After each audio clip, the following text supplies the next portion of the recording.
ঘুরতে যাওয়াটা আমাদের মতো মধ্যবিত্ত মানুষদের কাছে স্বপ্নের মতো। আর এবছরও ঘোরার উদ্দেশ্যে বেরিয়ে পড়েছি। কোথায় যাচ্ছি, কোথায় থাকছি আর কিভাবে যাচ্ছি সেটাই তোমাদের সাথে শেয়ার করব। তো আমি কিন্তু প্রফেশনাল ব্লগার নই, খুব ভালো এডিটিং বা খুব ভালো কথা বলতে আমি পারি না।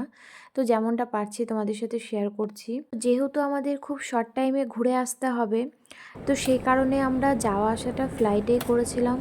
যাওয়ার দিন আমাদের ফ্লাইট ছিল এয়ার ইন্ডিয়া, যেটা সময় ছিল রাত 12:30। ফ্লাইটে কিন্তু এটা আমার সেকেন্ড টাইম জার্নি। এই ফ্লাইটটা কিন্তু দিল্লি পর্যন্ত, দিল্লিতে গিয়ে আমরা আবার চণ্ডীগড়ে ফ্লাইটটা ধরবো।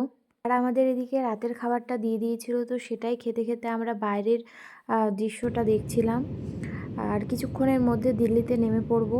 ঘুরতে যেতে তো ভালো লাগে, কিন্তু এই রাত জেগে জার্নিটা খুব কষ্টকর। তো আমরা দিল্লিতে নেমে পড়েছি, তারপরে দেখি আমাদের চণ্ডীগড়ের ফ্লাইটটা প্রায় 2 ঘন্টা লেট।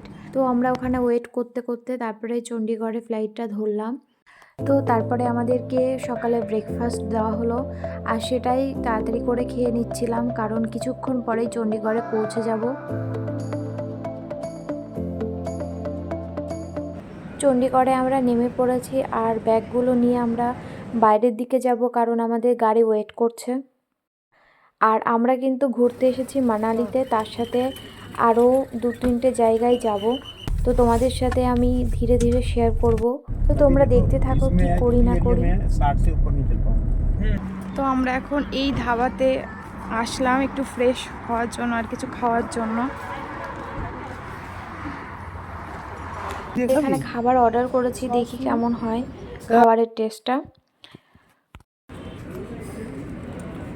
এদিকে আমি নিয়েছি আলু পরোটা, তার সঙ্গে ওরকম আচার দিয়ে যায়, আর ওর জন্যে নিয়েছে ও দুধ বিস্কুট। তো ওখান থেকে খাওয়া দাওয়া সেরে আমরা বেরিয়ে পড়লাম আবার আমাদের ডেস্টিনেশনে।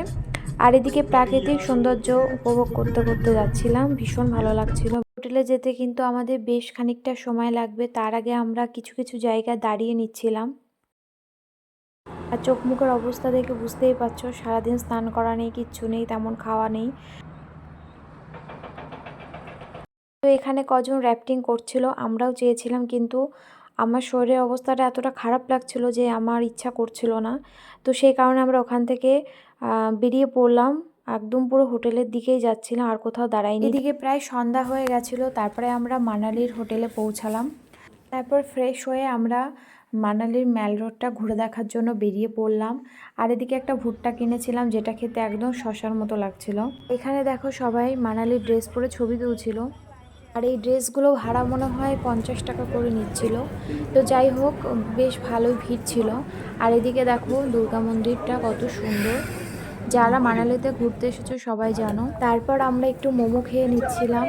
মোমোটা ভালো হলেও চাটনিটা খুব বাজে ছিল, তো মুখটা খারাপ হয়ে গেছিলো। তো সেই কারণে আমি একটুখানি ওকে বললাম একটু জিলাপি নিয়ে আসতে, আর এখানে জিলাপিটা দেখে আমার খেতে ইচ্ছা করলো।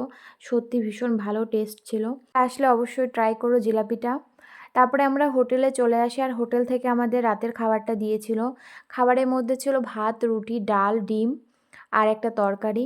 খেয়ে আমরা শুয়ে পড়লাম। আর পরের দিন সকালবেলা আমার হোটেল থেকে না বাইরের দৃশ্যটা খুব একটা ভালো দেখা যাচ্ছিল না, তো সেই জন্য খুব একটা ভালো করে আমি ক্যাপচার করিনি, মানে হোটেলটা আমার খুব একটা ভালো লাগেনি। তো যাই হোক, আমরা ব্রেকফাস্ট সেরে বেরিয়ে পড়লাম সাইট সিনের জন্য। আজকে আমরা যাচ্ছি বরফের জায়গায়, তো সেই কারণে আমাদেরকে বলা হয় জুতো জ্যাকেট নেওয়ার জন্য। তোমরা চাইলে নিতেও পারো, নাও নিতে পারো, কিন্তু আমরা নিয়েছিলাম, কারণ আমাদের ড্রেসটা খারাপ করতে চাইনি, আর আমাদের সোয়েটারটাও খুব একটা ঠান্ডাটা মানাচ্ছিল না, তো সেই কারণে আর কি নিয়েছিলাম। এখানে জুতো জ্যাকেটের ভাড়া এক একজনের 250 টাকা করে নিচ্ছে, তার সাথে বিভিন্ন রকম অ্যাক্টিভিটিস আছে, যেমন জিপ লাইন, প্যারাগ্লাইডিং তোমরা করতে পারো, তবে বার্গেনিং করে নেবে, তবে অবশ্যই কম নেবে। আর তারপরে আমরা অটল টানেলটা ক্রস করে আর কি যাচ্ছিলাম। কিছুদিন পরে কিন্তু এই সব জায়গায় পুরো বরফে সাদা হয়ে থাকবে, কিন্তু আমরা দেখতে পারলাম না, কারণ আমরা অনেক আগেই চলে এসেছি, কারণ আমাদের ছুটিটা অনেক আগেই আমরা পেয়েছি, তারপরে পেতাম না, তো সেই কারণেই আসা। তো এখন যা পাচ্ছি সেটাই দেখছি। আর এদিকে দেখো জিপলাইন অ্যাডভেঞ্চার হচ্ছে, তো ওখান থেকেই আমরা জিপলাইনটা করব। তো প্রথম প্রথম একটু ভয় লাগছিল আমার, কিন্তু বেশ ভালো লাগছিল। তারপরে শুধু মনে হচ্ছিল ছিঁড়ে পড়ে যাবে না, তো তা দেখলাম না, একদমই সেফ, কোনো ব্যাপার না। তারপরে আমরা চলে গেলাম মেন জায়গায়, যার জন্য জুতো জ্যাকেট ভাড়া করে এসেছি।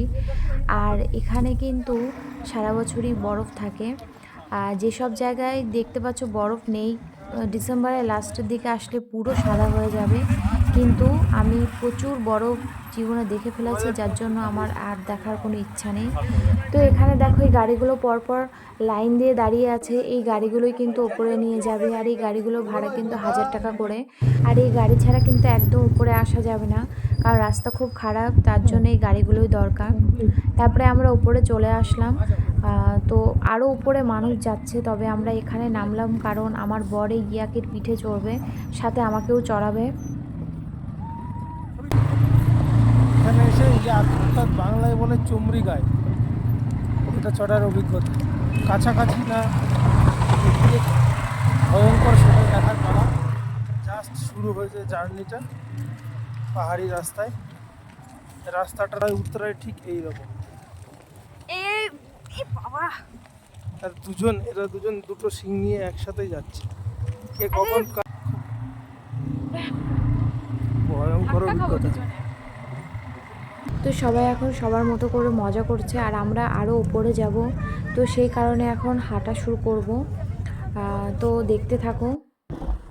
বরফের মধ্যে এই যে এনার্জি দেওয়ার জন্য লেবু নিয়ে এসেছে। এদিকে এদিকে ওটা ডান হাতে ধরতে হবে, নোংরা এটাতে। নোংরা কিছু করার নেই, কত নোংরা খেয়ে ফেললাম।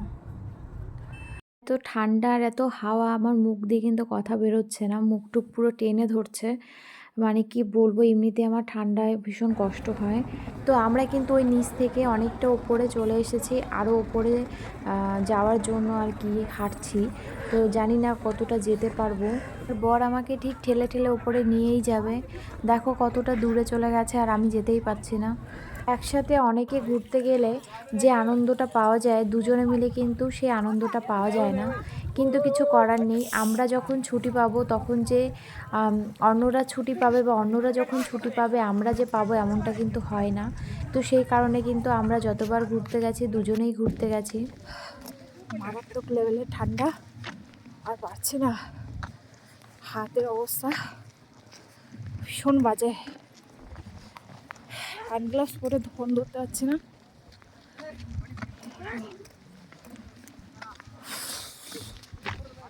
ঠোঁটের অবস্থা তো আরও খারাপ, ড্রাই হয়ে গেছে। এইভাবে কেটে গেল মানালিতে আমাদের একদিন। সবটা তো শেয়ার করা সম্ভব না, যতটা পারলাম শেয়ার করলাম। আর তারপরে আমরা রাত্রে ম্যাল রোডে সময় কাটালাম। ভিডিওটি তোমাদের কাছে কেমন লাগলো অবশ্যই কিন্তু জানিও।